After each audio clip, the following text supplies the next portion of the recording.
My son currently lives in North Carolina with his father. At the age of 13, Tyreek decided, this was his own choice, that he wanted to see what it was like to live in North Carolina with his father, what it would be like to live with the man in his life. And it was a struggle to let him go because, of course, I had him for the first 13 years of his life. So to allow my son to move 500 miles away from me and not be able to see him and hold him and kiss him and tuck him in and read to him every night, it was really, really hard in the beginning, but I understood why he wanted to leave. He said, "Ma, I need to go see what it's like to be with my dad." And at that point, I realized that there are certain things that I just can't teach my son, that only a man can teach another man how to be. So I gave my son the opportunity, and I gave, more importantly, his father the opportunity to raise his only son, to see what it was like, to see what I've been going through, and maybe teach him some things that I haven't been able to teach him, as in how to be a little more respectful, how to be a little more cognizant and aware of his surroundings. Because I spoiled him so much, there were things that my son wasn't aware of, and the dangers that lurked behind each corner, things that his father had been through as a 15 and 14-year-old boy, that, you know, he needed to show his son. And he's doing an excellent job in showing his son, to where I went to visit my son one year, and he was playing football, and I flew down to North Carolina, and I said, "So are you ready to come back? Are you ready to come home?" He says, "Nah, my dad's teaching me how to be a man." And I said, wow.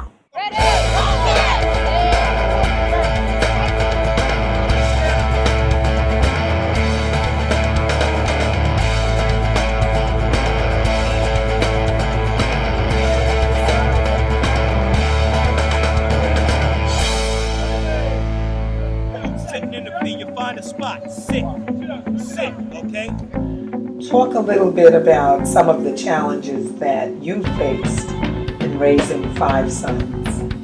With my first son, the challenges were minimal, in that he was pretty much self-motivated, self-directed. He knew what he wanted. The biggest challenge I had with him was releasing him, letting him go. He was so motivated, he knew what he wanted to do, and he was going down paths that I had never thought about. So the relinquishing of my presence to mother him was the biggest challenge for me with him. Then I have another son. The biggest challenge with him is just getting him on a path, any path, that will lead him to becoming a man. I think the greatest challenge, though, in raising all my boys, is that I'm a mother, I'm not a father, and trying to raise boys into men, I don't know how to do that. So the only way I can show them is to let them know what I think a woman wants in a man. My biggest concern in raising boys was, I say kids in general, is the peer pressure. Once they got to the middle school, up to the high school. And overall, they handled it very well. But you see the changes when they got to the middle school. And I want to make sure that they didn't follow the leader, that they did their own thing, they made up their own mind. I can say when Sean was first born, as my first boy, I realized that I didn't want people to put limits or stereotypes on him. And that's what they do to black boys. And when I read this, it breaks my heart when I read the stories about this one is in jail and that one is in, even the people, the boys when I grew up, who I used to think as a kid was so bright. They were smart, and then they ended up on drugs in jail. So my biggest fear is that this world out here will destroy the inner person of a boy. Teach me how to fight, teach me how to reach your side. Everything is your heart, you can teach me how to pray.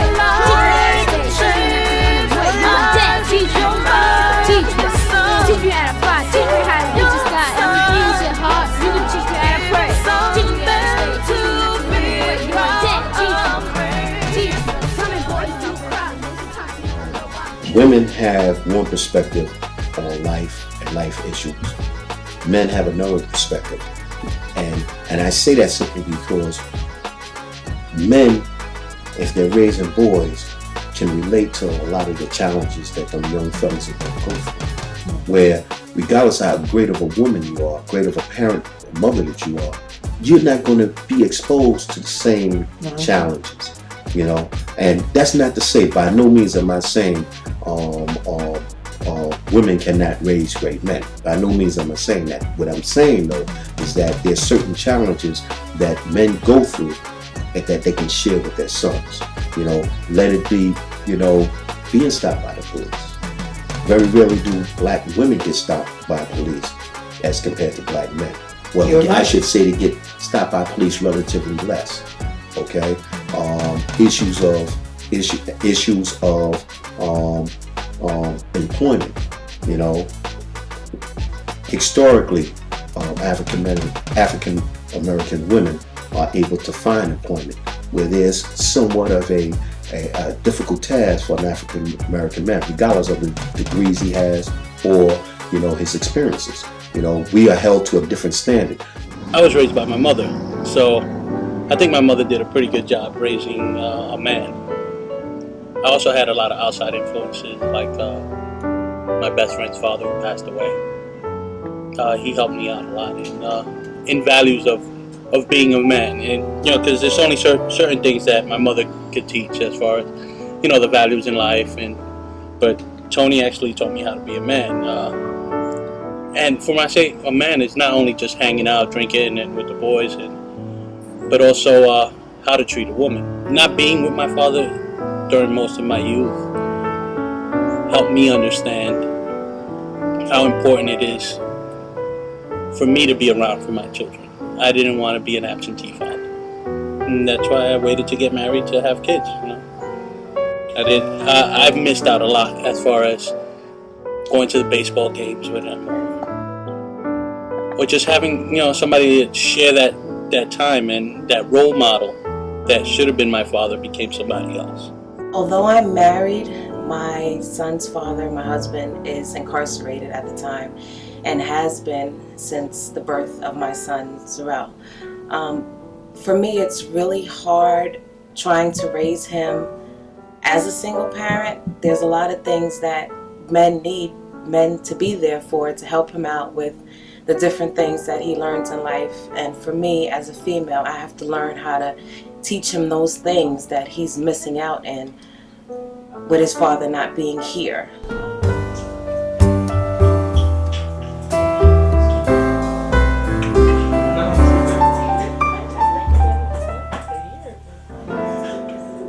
Mate, that's good enough. I think my dad influenced me a lot in raising my boys. My dad was really hard. And he was hard because that's the way he knew how. He was instilling certain values in us. We didn't quite see it then, but it worked. To work hard, be the man, and, you know, he made us a little more of a man than we needed to be. But that's that. I use a lot of that. In fact, sometimes I caught myself and thought I was my dad. And I teach them the same thing in almost the same way, because it didn't hurt me, it helped me to learn to be the man. And be the man as a quotation. Be the man. Step up and do the things you know that a man's supposed to do. As I said earlier, you know that the responsibility of your family is on you. As a young father, what made me, I'm a foster child, so I wasn't there with my biological parents as much as I would have liked to. Like, I didn't know my dad too long. I met him once. So what made me want to be with my kids is I want to be there more than my father was and more than my mother was, and just show them what a real family is. The whole notion of raising sons is overwhelming, you know. But I look at my father when you say think back or talk about your parents. When I think about my father, I knew he was an example of what I didn't want to be. I didn't want to be. So, you know, at times I sit down and I think about him, and I thank him because I believe he made me a better person. He made me a better person on the flip side of things. Right. You know, not as a role model, but on, I know I don't want to be this. So household, yeah, it's great as a two-parent household if you have positive people in that household. No, my father didn't beat my mother or nothing like that. But he wasn't there emotionally. And that's an emotional abuse when you're not giving to your kids what they need. I try to bring out the character in my son through trips that we take, short trips maybe to the zoo, or longer trips that we've had to like Miami, Orlando, Atlanta.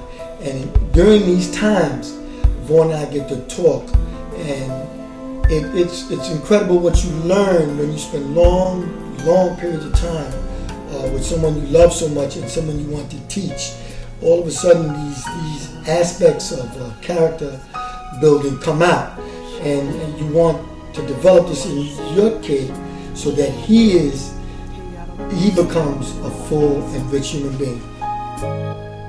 Let us pray. When fathers begin to worship, when fathers begin to pray, when fathers begin to lead our nation, that's when we will see change.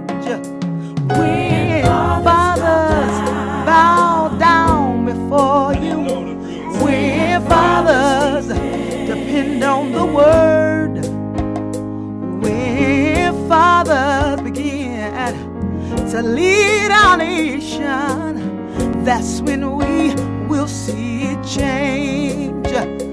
When fathers begin to worship, when fathers begin to pray, when fathers... Does it take a man to raise a man? Yeah, I think that, well, in your case, you know, I always tease you about being the man, wanting to be the man. Yes. So, yes. And I mean, it's important. I'm not quite sure if it takes a physical man to raise a man. Well, I tell you something, as far as that question goes with me, you know, I was lucky to have my dad in my life as mother had a father in her life. Yes. And, you know, from a man's perspective, I knew that I could get away with less with my father than I could with my mother. That's true. And I knew that in growing up, I would challenge my mother more than I would challenge my father. My father said no, it was no. There was no, you know, or even a so-called back talk. To make a man, it takes two parents, family, the father family, the mother family. It takes a whole lot of different resources to make a man.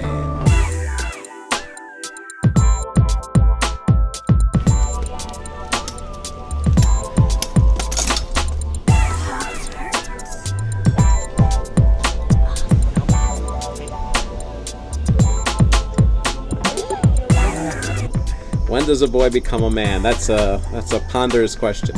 Well, my son, who's about to turn 12, thinks he's a man already. In his eyes, at 12 you become a man.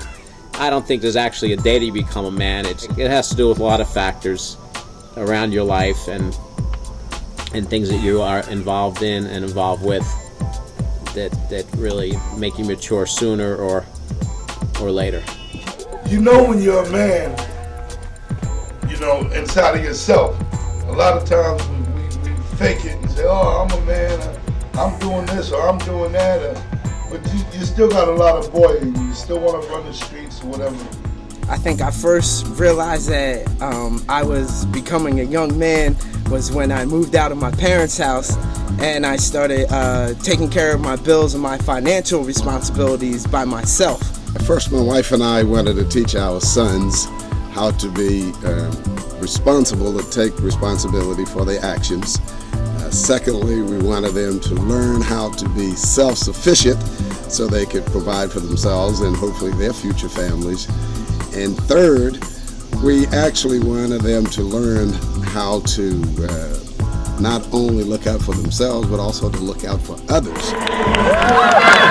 What I really want Chakeris to learn as he becomes a man is to keep God first. Now, his dad has set what I consider as a very good example of what a man should be. by the way he treats me, by the time he spends with his family, and just the time he puts in as a dad. So I want Chakiris to understand that he has a lot of positive role models. His father first, and then his uncles and his grandfathers who have been good fathers to their children. But I think that having his dad here and having his dad so actively involved in his life is just definitely an example of what I would want him to be and what I believe would help make him a good husband and a good father in the future. I believe in character. I believe that character will take you a long way more than the words you say. Character will kind of propel you toward success. Everybody come on in front of you. Everybody in front of you. No, but at least he's trying to think of it.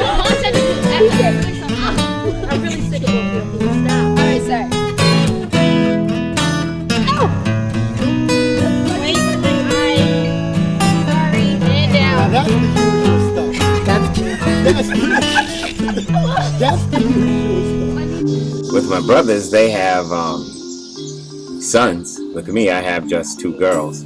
I guess when I think of someone I'd like for them to meet or marry, I'd like to know that they are well cared for, someone who can provide for them. That was some of the things that I tried to do for my girls. This is what I saw Dad did for us.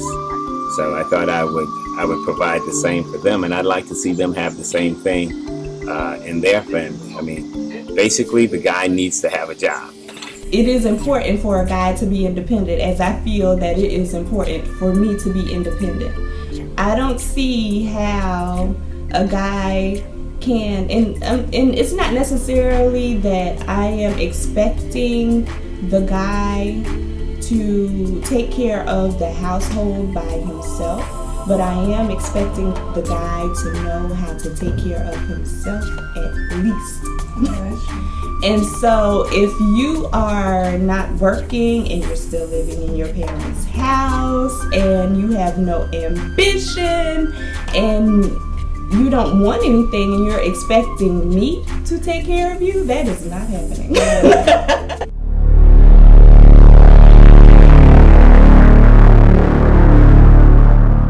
You have to accept the notion that racism exists. Parents know it, and their kids know it pretty early. I knew about racism before I remember being taught about racism. I knew the language of it. I knew that what just happened wasn't right. I knew that the reason that it happened oftentimes was based off of skin color or something else. So I knew when things would happen to me, living in a variety of contexts, in inner city, in suburban areas, in the South, that things are happening that are beyond my control, and it's something about me that I can't control, and that's my skin color. So when we say, is it difficult to talk about race? I think it's difficult to talk about race if parents don't want to talk about it because the kids are already ready to talk about it. They know it. When they go to kindergarten, they're already socialized from TV and everything else.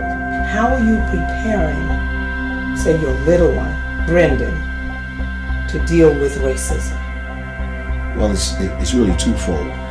One of the things that I say to him is building up self-esteem. I want him to understand what someone else thinks about you is not who you are. Your character is who you are. You know, and I want him to feel assured of himself in that if someone calls him out of his name or does something simply because he's black, that he's able, to see through that and work through it. Start with them young. I believe that the first 5 years are very crucial. Somebody said somewhere in some cliche or something, it's easier to bend a young tree and it will grow in the way you bend it, but an old tree will snap before it bends. So I believe in starting young, discipline young, and love them. You got to discipline and love at the same time. And then they will learn how things should be. If you wait until they get above 5, it's going to be a little harder. Children, believe it or not, they want discipline in their life. They want to have somebody to tell them, no, you can't do this. Because that's also a sign of, yeah, they love me enough to stop me. They care enough about what I do that they're guiding me in a certain direction.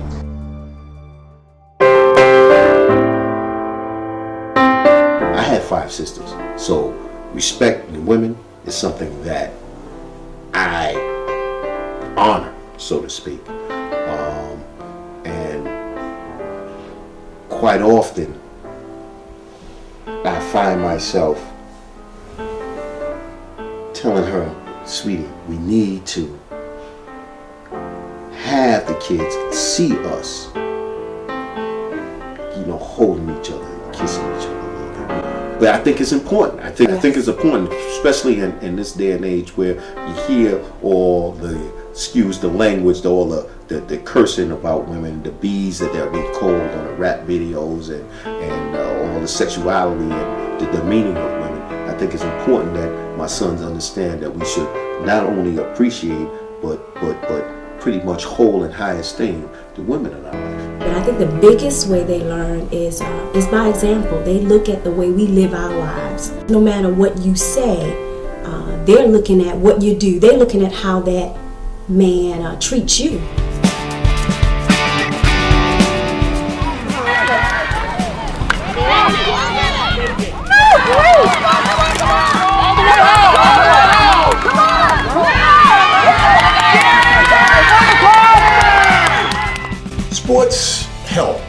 Sports help. It teaches them discipline.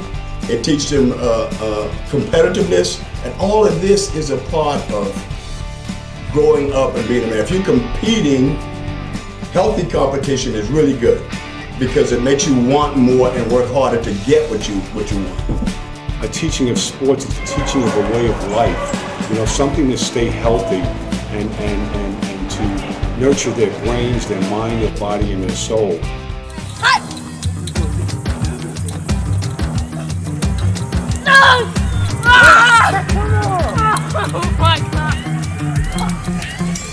So do you know what you want to do when you grow up and that kind of stuff? Football. Backup plan. That's right, I agree. What else? Yeah, that's a good goal, but you gotta have a backup plan. Oh yeah, make my own business. Yeah, business, me too. Banker. Money management. The way I look at it, every time I get something good academically or anything good in general, I just look at it as a step closer to being able to go to college and be something when I go in. Education is the most important tool that we have in order for our children to be successful. And we have to push our children and encourage our children at an early age the importance of scholarships, the importance of college, the importance of grants, and just picking the right college for them, picking a career that they love, picking a career that they enjoy, that they'll be satisfied and happy with, but also understand that life isn't always about what's out there forward. Sometimes you have to stop and smell the roses. Look at the environment, appreciate nature, appreciate what God has blessed us with, and then move forward in life.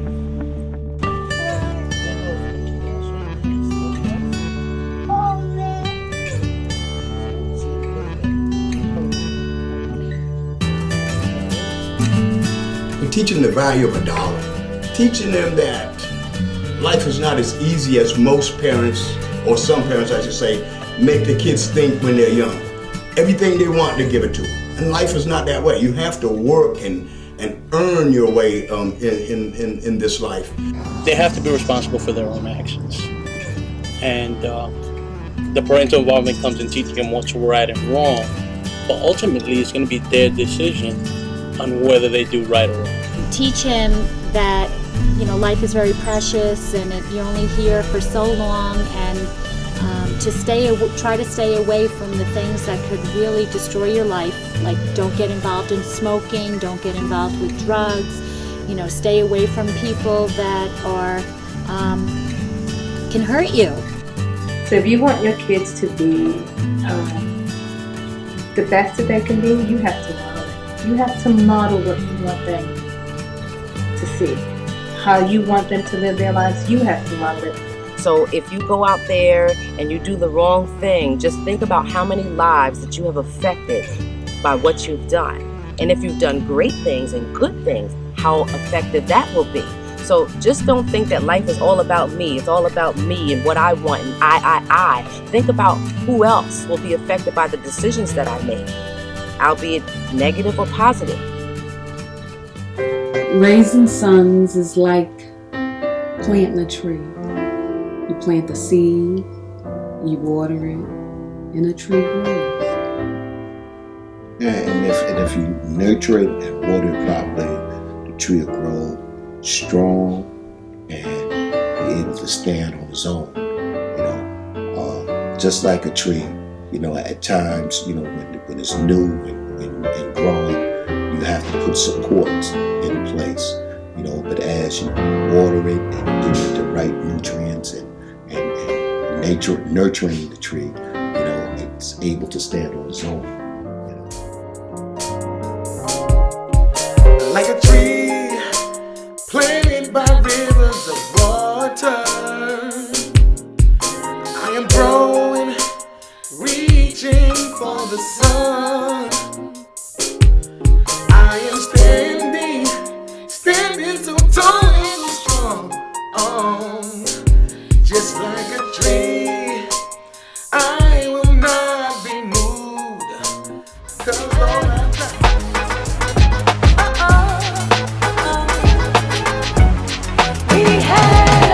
Teach me how to fly, teach me how to reach the sky. Everything's your heart, you can teach me how to pray. Teach me how to stay, show me how to wait. You're my dad, teach me. Take me for a walk in the park, always be there. Show me that you care, have no fear. Take me to my games, yell out my name. You're my dad, I wanna be like you. Teach me how to fly, teach me how to reach the sky. Everything's your heart, you can teach me.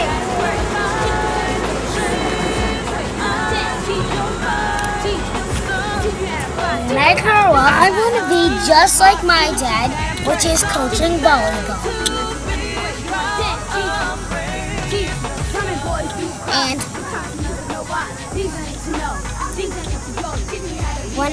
And when Austin grows up, he wants to be a policeman, just like my neighbor's dad.